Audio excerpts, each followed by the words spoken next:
Welcome to the lesson plan created by Ashley, Alex, Deidre, and Cole. Today's conversation for our class will deal with strain theory.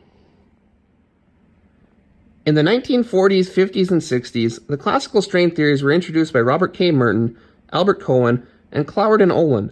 They created strain theories in order to explain the rise of crime rates in America. Now, the strain theory we're going to be focusing on today deals with Robert K. Merton, who had the original theory on strain theory. Strain theory demonstrates how having unattainable goals can lead to obtaining similar goals, but in a delinquent manner, or how the stresses of negative relationships can lead to delinquent coping mechanisms. Now, those are both topics that we're going to be covering a little bit later in our slide. Now, Robert Merton introduced 5 ways in which individuals can adapt or cope with this strain of trying to achieve financial success, and we will be defining those here in our next slide. Robert Merton developed this theory in order to explain the rise in crime rates that America was experiencing. The idea was that those who immigrated to the United States were expected to obtain the American dream through education and hard work. The idea is that if you worked hard and got an education, wealth and opportunity would be the rewards for your effort. However, the reality was that the distribution of opportunities and wealth was unequal. Robert Merton argued that when individuals are faced with a gap between their goals, which usually revolves around finances or success, and their current status, social strain is going to occur. Now, Robert Merton gave 5 ways in which individuals can adapt to this social strain, and that will be the conversation in our next section. Now, our next section will be dealing with the stages of Robert Merton's strain theory. Robert Merton's strain theory attempted to give a non-biological explanation for deviance. Many of the theories proposed earlier before Robert Merton's strain theory dealt with the fact that deviance was a behavior as a result of our nature or the nurturing environment that we were brought up in.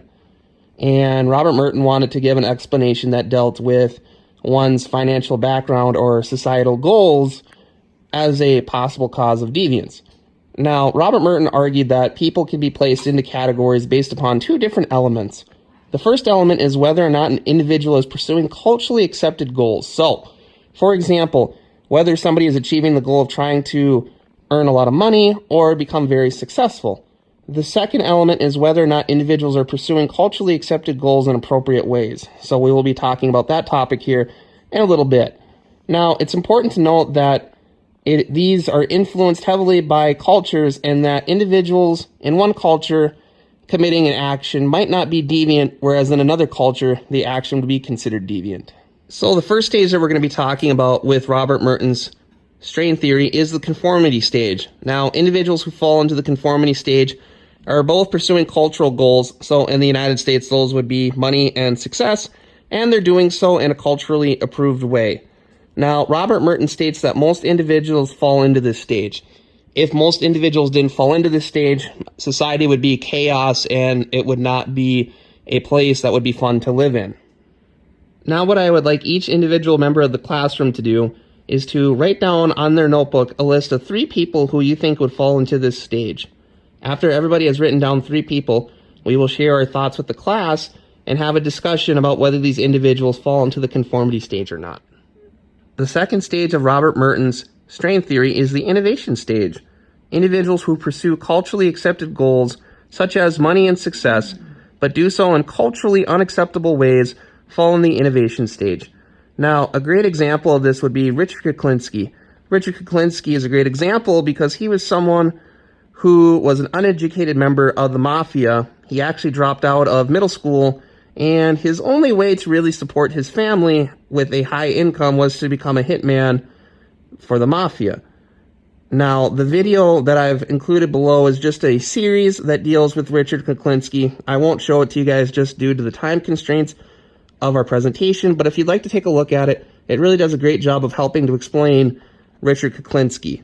Now, it's important to note that different cultures may view deviant behaviors differently. So, for example, in the United States, if somebody were to commit prostitution, it would be deemed an illegal way of making money, an unacceptable way to achieve money or success. However, there are many countries in which prostitution is legal, such as Canada. In Canada, one could argue that an individual committing prostitution in order to achieve money would not be an individual that falls under the innovation stage, and instead would fall under the conformity stage, since their means of achieving financial success is not being done in an unapproved way according to their laws. The third stage that individuals can fall into under Robert Merton's strain theory is ritualism. Now, the distinction between ritualism and conformity is a difficult one to understand. The key, according to Robert Merton, lies in the education of an individual. So, individuals in the ritualism stage don't truly value the societal goals of money and success. So these are people that are working low-end jobs, making little amounts of money, and they don't really have any motivation to either achieve a higher education or to go out and find a better paying job or a job that has more prestige.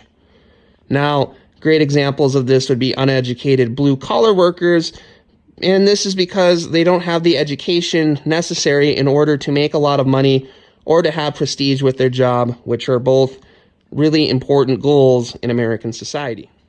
Now, individuals in low economic areas have to make an often difficult choice, and this choice oftentimes involves either accepting a low-paying job without an education or working in an illegal profession in order to make money.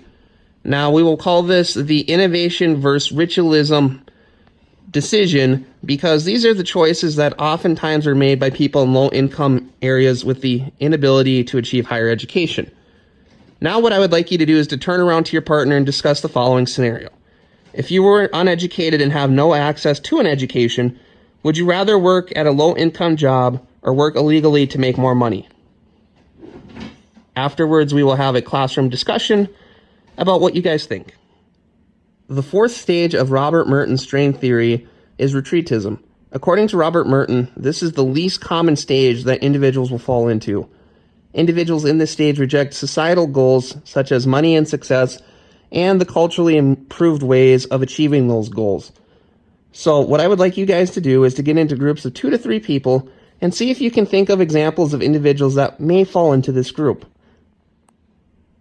The examples that we talked about with our classroom discussion included alcoholics, homeless people, drug addicts, and hermits. Now, an individual example from our society would be Christopher McCandless. For those of you guys who don't know who Christopher McCandless is, he is the main character based upon the true story book Into the Wild. He was a teenager that ran away from home trying to understand himself better, and so he went to Alaska in order to become one with nature, and the book has a rather sad ending because he dies out in Alaska due to an illness. The final stage of Robert Merton's strain theory is the rebellion stage. In the rebellion stage, individuals are replacing society's goals and the means of achieving them. Now, a great example of this is going to be Craig Cobb. And Craig Cobb, for those of you that don't know, is a white supremacist who moved to a small town in North Dakota called Leith. Now, his goal of moving to Leith in North Dakota was to basically take over the town's government and to create a city where white supremacists could live and have high-paying jobs in North Dakota. Now that we have discussed the individual stages of Robert Merton's strain theory, we're going to be exploring key examples of social strain theory in the United States. Now, like any good theory, one of the best ways to fully understand it is to take a look at key examples that exist in society. Now, there are many examples that we could look at, but we're going to focus on 3 of them: the American dream, crime, and homelessness. Although it may seem that these examples are very different, the concept is very similar between these 3 examples, which is people doing things to better their own lives due to the strain that is put on them. We have all heard of the term the American dream, but many have different ideas as to what this exactly means. The American dream is perhaps the best example of social strain theory, as it stresses the idea that anyone can achieve the American dream and has many examples of social strain built into it. The definition of the American dream, according to dictionary.com, is the aspirational belief in the U.S. that all individuals are entitled to the opportunity for success and upward mobility through hard work. Now that seems pretty straightforward, right? Individuals who work hard in the United States are rewarded with financial and personal success. Now, although this seems like something that should be able to be achieved by all, the strains that are put on us every day make it challenging. In a recent article by CNBC, less than 20% of Americans polled feel that they are living the American dream due to strains on them in their lives. It is clear that strains in our daily lives contribute to the lack of people who are living the American dream. Another key example of social strain theory is crime. Crime plays a large role in many lives around the world, and a large part of it is due to the social strain. People can be so focused on what they want or need for survival that they resort to deviance in order to achieve these goals. Now, let's look at an example from the Oxford bibliographies of crime due to wants. For example, individuals experiencing chronic unemployment may engage in theft, drug selling to obtain money, seek revenge against the person who fired them, or take illicit drugs in an effort to feel better. Now, these examples list 3 different types of crimes, but all of these relate to strain in the daily life due to one not having a job. Crime clearly plays a major part in the social strain theory. Our last example that we will be looking at for social strain theory is homelessness. Now, let's look at the homeless population in the United States. First off, people who are homeless are turning to crime as a means of survival. And survival is the biggest strain that an individual can have. In fact, 15.3% of all U.S. jail populations report being homeless at least one point during the year prior to their incarceration. Now, another article stated that 1/5 of all homeless people have committed a crime just to get off the streets in order to live in a jail where they are provided food and comfort. Obviously, these are key strains on their ability to live. Now, this is clearly an issue, but the issue of homelessness can be looked at specifically through the strains of society and the lack of successful means as a cause of homelessness. Our last section of the presentation will be dealing with critiques of Robert Merton's strain theory. Now, social strain theory attempted to explain why people engage in deviant behavior due to the social strains that are placed upon them in achieving cultural goals. Now, while this theory does a great job, it doesn't escape what any other theory has, which is weaknesses. Another example of social strain theory in the United States is women's crime rates. Now, women's crime rates in the United States are much lower than men's, even though women historically have had fewer opportunities for financial success when compared to men. Currently, the statistics show that women make on average 79 cents per every dollar that a male makes. Now, despite this, in 2014, more than 73% of those arrested in the United States were males.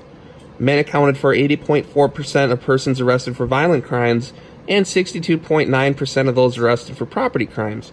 Now, strain theory doesn't explain why women's crime rates are much lower than men's, because women should have higher crime rates than men because of the extra strain of financial lack of opportunities compared to men. Another key weakness of Robert Merton's strain theory is crime rates in the United States. Crime rates have been declining in the United States since the year 2000, even though we have seen chronic poverty and unemployment. Now, strain theory fails to explain why this is happening, because crime rates should be increased due to the increased strains that are being placed upon individuals' lives. Another key weakness to Robert Merton's strain theory is crimes that are committed that have nothing to do with being successful. Such examples as setting fires for fun or murdering an intimate partner are crimes that are committed that have nothing to do with achieving personal success or wealth. The final weakness of Robert Merton's strain theory deals with the explanation that not every person who experiences the same type of strain reacts in the same way.